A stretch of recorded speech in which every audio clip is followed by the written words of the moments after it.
அஸ்ஸலாமு அலைக்கும். Welcome back to rainbow kitchen vlog. நம்ம இப்போ பார்க்க போகிறது அருமையான கொய்யாக்காய் சட்னி பார்க்க போகிறோம்.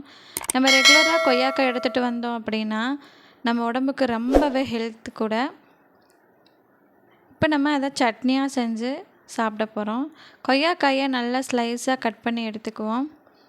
இந்த கொய்யாக்காவை நம்ம வாரத்துக்கு 2 முறை ஏன் டெய்லியுமே நான் சாப்பிட்டு வந்தோம்னா ரொம்ப உடம்புக்கு ஹெல்த்திங்க. வாங்க சட்னி எப்படி செய்கிறதுன்னு பார்ப்போம். ஒரு கடாயில் 2 டேபிள் ஸ்பூன் ஆயில் ஊற்றிக்கிறேன்.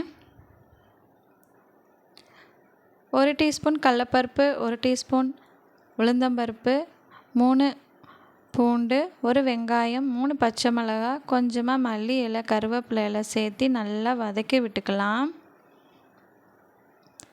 அப்புறம் கொய்யாக்காவை போட்டு அதை நல்லா வதக்கினதுக்கப்புறம் ஒரு பிஞ்ச் அளவு புளி சேர்த்தி 1 கப்பளவு தேங்காய் துருவலையும் போட்டு நல்லா கலரி கொடுத்ததுக்கப்புறம் ஆற வச்சு மிக்ஸி ஜாரில் அரைச்சி கொடுத்தோம்னா சட்னி ரெடி. அதை ஒரு தாளிப்பும் கொடுத்துடலாம். செம்ம டேஸ்டியான சட்னிங்க. என்னோடய சேனல் பிடிச்சிருந்தா சப்ஸ்கிரைப் பண்ணுங்கள், லைக் பண்ணுங்கள், ஷேர் பண்ணுங்கள், கமெண்ட் பண்ணுங்கள். தேங்க்யூ.